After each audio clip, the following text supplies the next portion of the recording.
Hello students. हाँ जी बेटे, आज का जो अपना नेक्स्ट टॉपिक है वो है आयनाइजेशन एंथैल्पी या एनर्जी। हाँ जी बेटे, बहुत सिंपल या टॉपिक है की होती है आयनाइजेशन एंथैल्पी। पहला तो ਆਪਾਂ ਇਹਦੇ ਬਾਰੇ डिस्कस कराएंगे। ठीक है बेटे, फर्स्ट की डेफिनेशन करते हैं। व्हाट इज आयनाइजेशन एंथैल्पी या एनर्जी? इनको आयनाइजेशन एंथैल्पी कहते हैं, एनर्जी भी कहते हैं। क्या है? द मिनिमम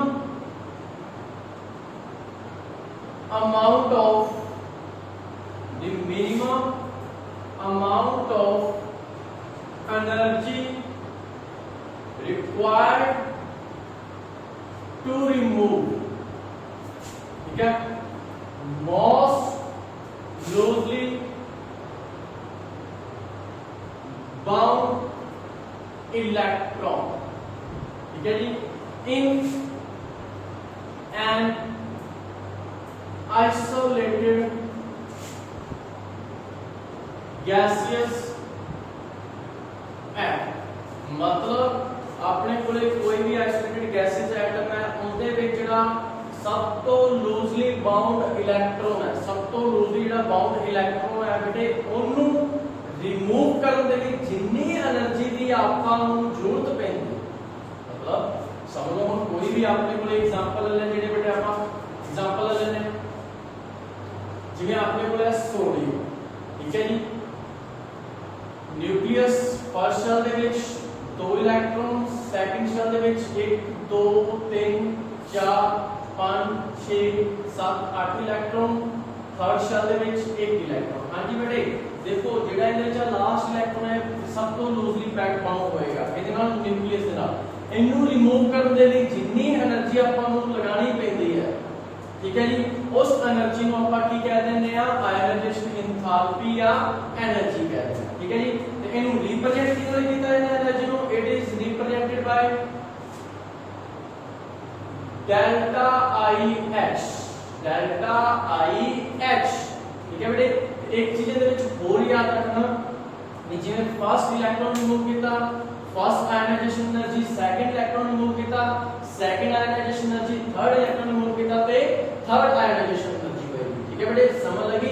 ते जेडी अपने कोले सेकंड आयनाइजेशन एनर्जी होएगी, जिवें ਆਪਾਂ ਗੱਲ कर ली फर्स्ट इलेक्ट्रॉन रिमूव किया फर्स्ट, सेकंड इलेक्ट्रॉन रिमूव किया सेकंड, थर्ड इलेक्ट्रॉन रिमूव किया थर्ड। ते जेडी सेकंड एनर्जी होएगी वो हमेशा ज्यादा होएगी किने नालों बेटे? फर्स्ट नालों।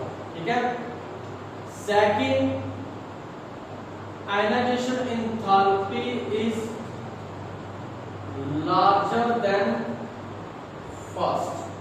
ठीक है, एंड उससे तरह ही बेटे जेडी थर्ड ionization enthalpy होएगी is larger than, always larger than second। तो मतलब इसका ऑर्डर की बनेगा अपने कोले जेडी डेल्टा आई फर्स्ट होएगी, एच फर्स्ट होएगी, ठीक है, वो घट होएगी किने नालों? सेकंड नालों। सेकंड किने नालों घट होएगी? थर्ड नालों। जेडी थर्ड आयनाइजेशन एंथैल्पी मतलब क्या है बेटे? फर्स्ट सेकंड या थर्ड आयनाइजेशन एंथैल्पी का मतलब क्या है? बी सक्सेसफुली आपका फर्स्ट सेकंड या थर्ड इलेक्ट्रॉन रिमूव कर चुके हैं।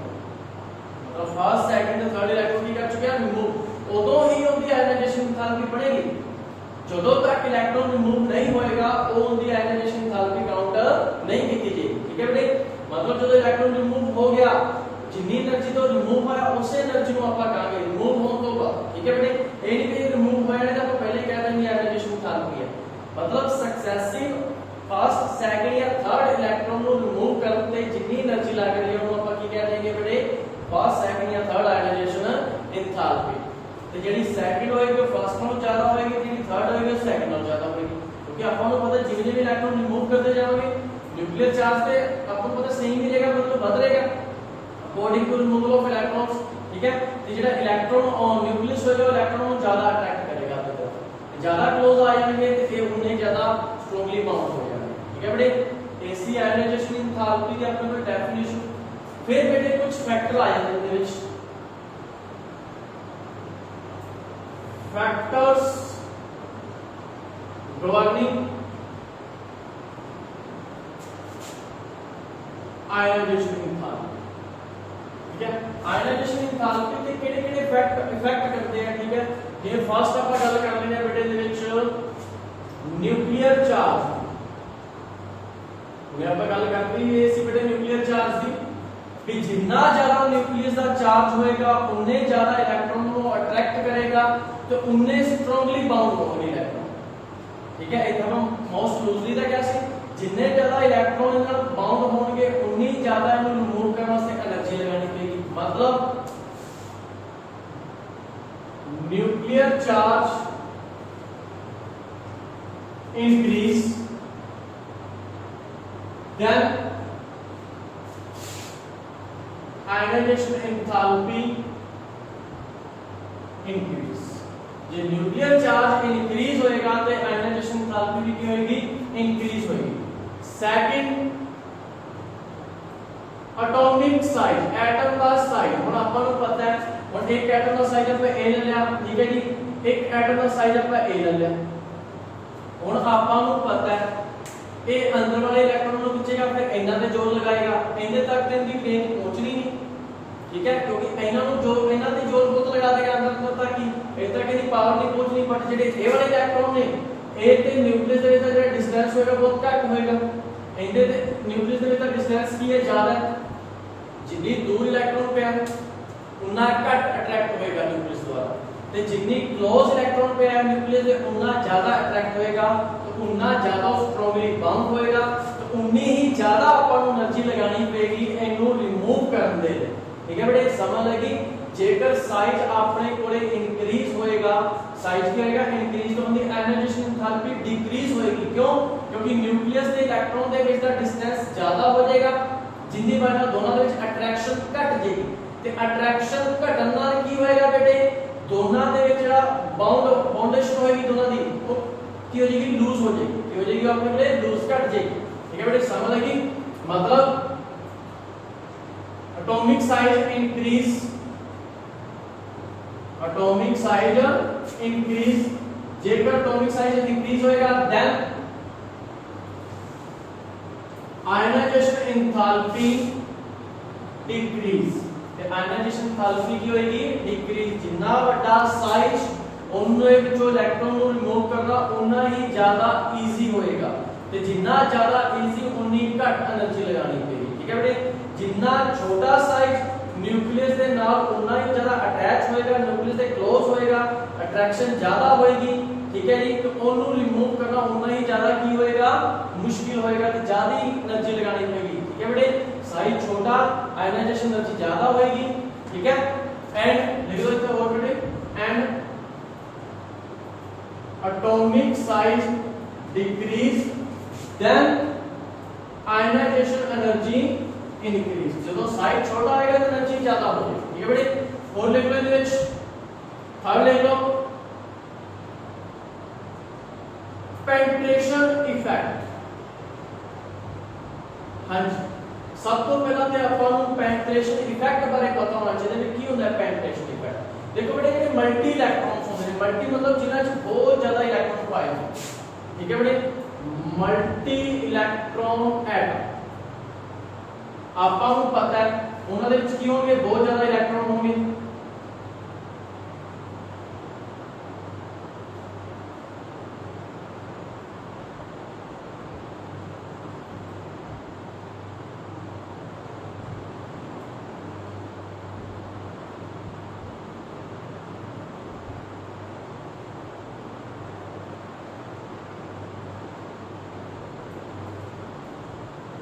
जब इस तरह इलेक्ट्रॉन बढ़ते जाएंगे तो अपन को पता है हर एक शेल में ਜਿਹੜੀ ਫਸਟ ਸ਼ੈਲ ਹੈ ਇਹਦੇ ਵਿੱਚ s ਆਏਗੀ ਓਨਲੀ।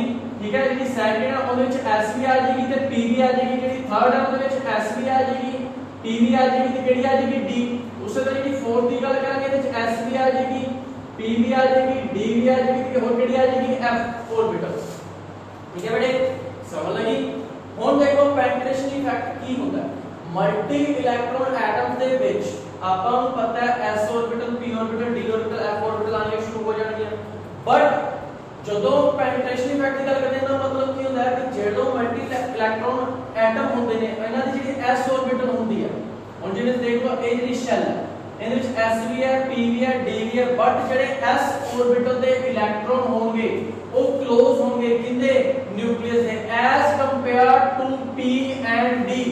इससे सेम शेल दी इससे सेम शैल दी p ਤੇ d ऑर्बिटल ਦੇ ਕੰਪੇਅਰ ਜੇ ਆਪਾਂ s ਦੀ ਗੱਲ ਕਰਾਂਗੇ ਤੇ ਇਹਦੇ ਜਿਹੜੇ ਇਲੈਕਟ੍ਰੋਨ ਹੋਣਗੇ ਜਿਹੜੇ ਇਹਦੇ ਵਿੱਚ ਫਿਲ ਕੀਤੇ ਹੋਏ ਨੇ ਉਹ ਕਿਹਦੇ ਕਲੋਜ਼ ਹੋਣਗੇ ਨਿਊਕਲੀਅਸ ਦੇ as compare to p and d ਤੇ ਆਪਾਂ ਨੂੰ ਪਤਾ ਹੈ ਇਲੈਕਟ੍ਰੋਨ ਪਹਿਲਾਂ ਰਿਮੂਵ ਆਪਾਂ ਕਿਹਨਾਂ ਵਿੱਚੋਂ ਕਰਦੇ ਆ s ਦੇ ਵਿੱਚੋਂ ਹੀ ਕਰਦੇ ਆ ਜੇ s ਨਿਊਕਲੀਅਸ ਦੇ ਕਲੋਜ਼ ਹੈ as compare to p and d p ਤੇ d ਤੋਂ ਇਲੈਕਟ੍ਰੋਨ ਰਿਮੂਵ ਨਹੀਂ ਕਰਨਾ s ਵਿੱਚੋਂ ਕਰਨਾ ਤੇ s ਨਿਊਕਲੀਅਸ ਦੇ ਕਲੋਜ਼ ਹੈ ਜੇ s ਨਿਊਕਲੀਅਸ ਦੇ ਕਲੋਜ਼ ਹੈ ਤਾਂ ਉਹਦੇ ਵਿੱਚੋਂ ਇਲੈਕਟ੍ਰੋਨ ਰਿਮੂਵ ਕਰਨਾ ਮੁਸ਼ਕਿਲ ਹੋਏਗਾ ਠੀਕ ਹੈ ਬੇਟੇ ਤਾਂ ਉਹਦਾ ਆਪਣੇ ਕੋਲ ਜਿਹੜੀ ਆਇਨਾਈਜੇਸ਼ਨ એનર્ਜੀ ਹੈ ਉਹ ਕੀ ਹੋਏਗੀ ਜ਼ਿਆਦਾ ਮਤਲਬ ਜਿਹੜਾ ਪੈਨਟ੍ਰੇਸ਼ਨ ਇਫੈਕਟ ਹੈ ਮਲਟੀ ਇਲੈਕਟ੍ਰੋਨ ਐਟਮ ਦੇ ਵਿੱਚ s ਦੇ ਵਿੱਚ ਜ਼ਿਆਦਾ p ਦੇ ਵਿੱਚ ਘੱਟ d ਦੇ ਵਿੱਚ ਘੱਟ f ਦੇ ਵਿੱਚ ਕਿਹਦਾ ਉਸ ਤੋਂ ਘੱਟ ਮਤਲਬ s ऑर्बिटल ਦਾ ਪੈਨਟ੍ਰੇਸ਼ਨ ਇਫੈਕਟ ਜ਼ਿਆਦਾ ਹੁੰਦਾ ਮਲਟੀ ਇਲੈਕਟ੍ਰੋਨ ਐਟਮ ਦੇ ਵਿੱਚ ਪੈਨਟ੍ਰੇਸ਼ਨ ਇਫੈਕਟ ਕੀ ਹੁੰਦਾ ਹੈ ਵੀ ਕਿਸੇ ਵੀ ਸ਼ੈਲ ਦੀ ਜਿਹੜੀ s ऑर्बिटल ਹੈ as compared to p d या f orbital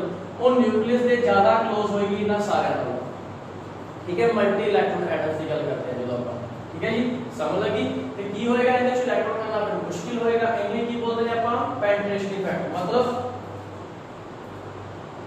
penetration effect increase penetration effect increase then ionization enthalpy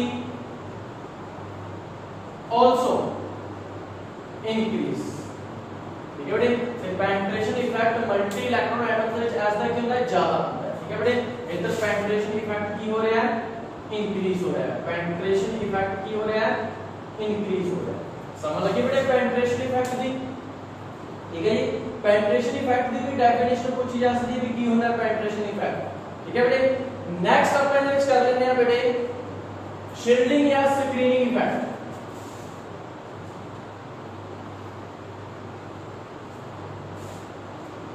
shielding या स्क्रीनिंग इफेक्ट्स दोनों का नाम सेम है बेटे दोनों सेम चीज है शील्डिंग और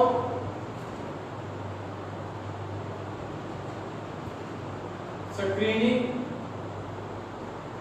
इफेक्ट हाँ जी बेटे इनकी भी डेफिनेशन पूछी जा सकती है स्क्रीनिंग या शील्डिंग इफेक्ट की होता है वही सेम चीज बेटे इनदे विच भी आ जाएगी अपने कोले देखो जो अंदर इलेक्ट्रॉन ज्यादा हो अंदर इलेक्ट्रॉन की हो गए ज्यादा हो गए तो आपको पता है जैसे कोई बाहर इलेक्ट्रॉन को हो रहे न्यूक्लियस जोर लगाना लगेगा बाहर आने ते रास्ते दे विच आ वाले इलेक्ट्रॉन आ जाएंगे तो फिर न्यूक्लियस की ਜਿਹੜੀ न्यूक्लियस की अट्रैक्शन है वो लास्ट वाले इलेक्ट्रॉन तक जा नहीं पाएगी ठीक है बेटे ये होएगा ਜਿਹੜੇ बाहर वाले इलेक्ट्रॉन ने अंदर इलेक्ट्रॉन भर चुके हैं अंदर इलेक्ट्रॉन के हो चुके हैं भर चुके हैं जिंदी वजह ਨਾਲ न्यूक्लियस की ਜਿਹੜੀ अट्रैक्शन है वो बाहर वाले इलेक्ट्रॉन तक जा नहीं सकती ठीक है बेटे बाहर ਦੇ ਅਟਰੈਕਸ਼ਨ ਤੇ ਲੈ ਕੇ ਜਾਏਗਾ ਰਸਤੇ ਦੇ ਵਿੱਚ ਕੋਈ ਨਾ ਕੋਈ ਹੋਰ ਇਲੈਕਟ੍ਰੋਨ ਆ ਜਾਏਗਾ ਫਿਰ ਉਹ ਉਹਨੂੰ ਅਟਰੈਕਟ ਕਰੇਗਾ ਕਿਉਂਕਿ ਆਪਾਂ ਨੂੰ ਪਤਾ ਹੈ ਜਿਹੜਾ ਨਿਊਕਲੀਅਸ ਦੇ ਜ਼ਿਆਦਾ ਕਲੋਜ਼ ਹੋਏਗਾ ਨਿਊਕਲੀਅਸ ਪਹਿਲਾਂ ਉਹਨੂੰ ਅਟਰੈਕਟ ਕਰੇਗਾ ਐਸ ਕੰਪੇਅਰ ਟੂ ਜਿਹੜਾ ਬਾਹਰ ਪਿਆ ਠੀਕ ਹੈ ਬਾਹਰ ਵਾਲੇ ਨੂੰ ਅੰਦਰ ਵਾਲੇ ਨੂੰ ਪਹਿਲਾਂ ਅਟਰੈਕਟ ਕਰੇਗਾ ਅੰਦਰ ਵਾਲੇ ਨੂੰ ਕੀ ਕਰੇਗਾ ਉਹ ਪਹਿਲਾਂ ਅਟਰੈਕਟ ਕਰੇਗਾ ਠੀਕ ਹੈ ਅੰਦਰ ਵਾਲੇ ਇਲੈਕਟ੍ਰੋਨਾਂ ਦਾ ਜਿਹੜਾ ਸਕਰੀਨਿੰਗ ਇਫੈਕਟ ਹੈ ਉਹ ਕੀ ਹੋ ਜਾਂਦਾ ਹੈ ਇਨਕਰੀਜ਼ ਹੋ ਜਾਂਦਾ ਹੈ ਕੀ ਹੋ ਜਾਂਦਾ ਬੇਟੇ ਉਹ ਇਨਕਰੀਜ਼ ਮਤਲਬ ਬਾਹਰ ਵਾਲੇ ਇਲੈਕਟ੍ਰੋਨਾਂ ਤੱਕ ਨਿਊਕਲੀਅਸ ਦੀ ਅਟਰੈਕਸ਼ਨ ਨੂੰ ਜਾਣ ਹੀ ਨਹੀਂ ਦਿੰਦੇ ਅੰਦਰ ਅੰਦਰ ਹੀ ਰਹਿ ਜਾਂਦੀ ਹੈ ਠੀਕ ਹੈ ਬੇਟੇ ਇਹਨੂੰ ਆਪਾਂ ਸਕਰੀਨਿੰਗ ਜਾਂ ਸ਼ਿਲਡਿੰਗ ਇਫੈਕਟ ਕਹਿੰਦੇ ਹਾਂ ਮਤਲਬ ਅੰਦਰ ਵਾਲੇ ਇਲੈਕਟ੍ਰੋਨ ਨੂੰ ਜਿਹੜੇ ਸਿਰਫ ਅਟਰੈਕਸ਼ਨ ਆਪਦੇ ਤੱਕ ਹੀ ਰੱਖ ਲੈਂਦੇ ਬਾਹਰ ਜਾਣ ਨਹੀਂ ਦਿੰਦੇ ਠੀਕ ਹੈ ਬੇਟੇ मतलब स्क्रीनिंग या शील्डिंग इफेक्ट इंक्रीज होएगा देन आयनाइजेशन एंथैल्पी की हो जाएगी डिक्रीज की हो जाएगी डिक्रीज सिंपल जी गल है मतलब अंदर वाले इलेक्ट्रॉन का स्क्रीनिंग इफेक्ट की हो रहा है इंक्रीज हो रहा है मतलब वो न्यूक्लियस की जी अट्रैक्शन अंदर तक ही रख रहे हैं बाहर वाले तक की अट्रैक्शन जा नहीं रही ते बार बार होर लूजली पैक्ड हो जाएगा मतलब वो होर थोड़ा दूर होना शुरू हो जाएगा न्यूक्लियस तो ओनू उतो रिमूव करना और ज्यादा इजी है ठीक है बेटे समझ लगी ये स्क्रीनिंग या शील्डिंग इफेक्ट इन दी भी डेफिनेशन पूछी जा सकती है कि होता है ठीक है कि अंदर वाले इलेक्ट्रॉन्स ज्यादा होने की वजह नाल न्यूक्लियस का जेड़ा अट्रैक्शन है वो बाहर वाले इलेक्ट्रॉन ते जानी घट जाती है ठीक है मतलब अंदर वाले इलेक्ट्रॉन का जेड़ा इफेक्ट स्क्रीनिंग होता है स्क्रीनिंग इफेक्ट होता बढ़ जाता है ठीक है बेटे नेक्स्ट बोल इधर विच कर लो ये फोर्थ सीगा फिफ्थ पॉइंट कर लो बेटे इलेक्ट्रॉनिक कॉन्फ़िगरेशन इलेक्ट्रॉनिक कॉन्फ़िगरेशन हाँ जी बेटे ਆਪਾਂ ਨੂੰ ਪਤਾ ਹੈ ਐਟਮ ਕਦੋਂ ਜ਼ਿਆਦਾ ਸਟੇਬਲ ਹੁੰਦਾ ਹੈ ਜਦੋਂ ਉਹ ਕੀ ਹੋਏ ਹਾਫ ਫਿਲਡ ਜਾਂ ਉਹ ਕੀ ਹੋਏ fully filled ठीक है बेटे मतलब when atom have half filled or fully filled electronic configuration ठीक है electronic configuration then it have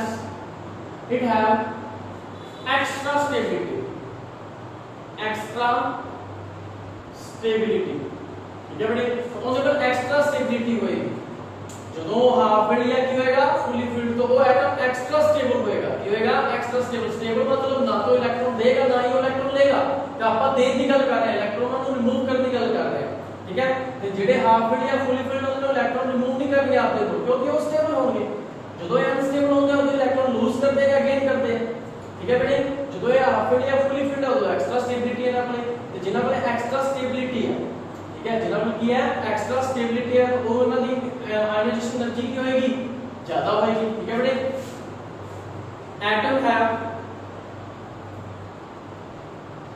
half filled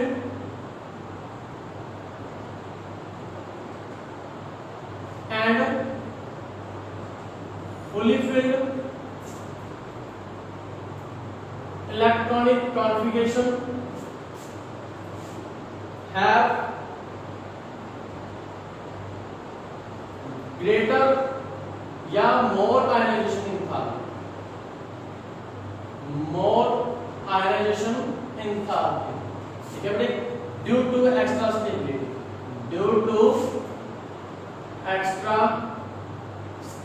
ਇਹਦੇ ਤੋਂ ਰਿਲੇਟਡ बेटे ਆਪਾਂ ਅੱਗੇ ਚੱਲ ਕੇ ਕੁਐਸਚਨ ਵੀ ਕਰ ਲਾਂਗੇ ਇਹਦੇ ਤੋਂ ਰਿਲੇਟਡ ਆਪਾਂ ਅੱਗੇ ਚੱਲ ਕੇ ਲਾਸਟ ਦੇ ਕੁਐਸਚਨ ਵੀ ਕਰ ਲਾਂਗੇ ਕਿਉਂ ਜਿਹੜੇ ਹਾਫ ਫਿਲਡ ਜਾਂ ਫੁੱਲੀ ਫਿਲਡ ਹੁੰਦੇ ਨੇ ਉਹਨਾਂ 'ਚ ਐਕਸਟਰਾ ਸਟੇਬਿਲਿਟੀ ਆ ਜਾਂਦੀ ਆ ਆਪਾਂ ਕਹਿ ਹੀ ਰੱਖਿਆ ਵੀ ਹਾਫ ਫਿਲਡ ਤੇ ਫੁੱਲੀ ਫਿਲਡ ਐਕਸਟਰਾ ਸਟੇਬਲ ਹੋਣਗੇ ठीक है तो फिर इलेक्ट्रॉन जो तो ने इलेक्ट्रॉनिक कॉन्फ़िगरेशन करके देखेंगे तो अपन बढ़िया बहुत समझ लाएंगे ठीक है बेटे किन्हें स्टेबल होना होता है स्टेबल होने के इलेक्ट्रॉन लूज कर दे या गेन कर दे ठीक है जी जेडे हाफ फिल्ड या फुली फिल्ड पे ना ही लूज करके ना ही गेन करके ठीक है बेटे इतना चल के अपन एक क्वेश्चन भी करेंगे तो रिलेटेड ਹੁਣ ਆਪਾਂ बेटे इसकी वेरिएशन कर लेते हैं ionization energy the variation of ionization energy in group down the group ਜਦੋਂ ਜਾਂਦੇ ਆ ਆਪਾਂ when we move up to down in group ਦੇ ਵਿੱਚ ਜਦੋਂ ਆਪਾਂ up to down move ਕਰਦੇ ਆ ਤੇ ਆਪਾਂ ਨੂੰ ਪਤਾ ਹੈ atomic size ਕੀ ਹੋਏਗਾ increase atomic size increase ਕਿਉਂਕਿ number of shell increase ਹੋਣਗੀਆਂ then ionization energy decrease ਆਪਾਂ ਗੱਲ ਕਰ ਗਏ ਸੀ atomic size ਜਦੋਂ increase ਹੋਏਗਾ ਤੇ ionization energy ਕੀ ਹੋਏਗੀ decrease ਤੇ down ਦੀ group ਜਾਂਦੇ ਆ ਤੇ number of shell ਕੀ ਹੁੰਦੀਆਂ ਨੇ number of shells increase ਹੁੰਦੀਆਂ ਨੇ number of shell ਵਧਣਗੀਆਂ ਪਹਿਲੇ ਚ 1 ਦੂਸਰੇ ਚ 2 ਤੀਸਰੇ ਚ 3 ਚੌਥੇ ਚ 4 ਸਾਈਜ਼ ਵੱਡਾ ਹੋਏਗਾ ਠੀਕ ਹੈ ਬੇਟੇ variation of ionization enthalpy in period ਦੇ ਵਿੱਚ ਗੱਲ ਕਰੀਏ ਤਾਂ ਆਪਾਂ ਨੂੰ ਪਤਾ ਹੈ ਜਦੋਂ when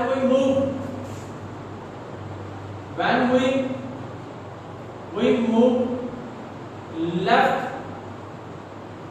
to right in periodic table ठीक है up to down in group या in left to right in period या इन periodic table ठीक है तो एटॉमिक साइज की होएगा डिक्रीज एटॉमिक साइज क्या है डिक्रीज ड्यू टू जिन्हें इनका एटॉमिक साइज की वजह से increase due to number of shell increase होनी है ऐसे क्या ठीक है इनका एटॉमिक साइज क्या है decrease due to nuclear charge increase ठीक है बेटे ਆਪਾਂ ਗੱਲ ਕੀਤੀ ਹੈ ਜਦੋਂ ਨਿਊਕਲੀਅਰ ਚਾਰਜ ਇਨਕਰੀਜ਼ ਹੋਏਗਾ ਆਇਨਾਈਜੇਸ਼ਨ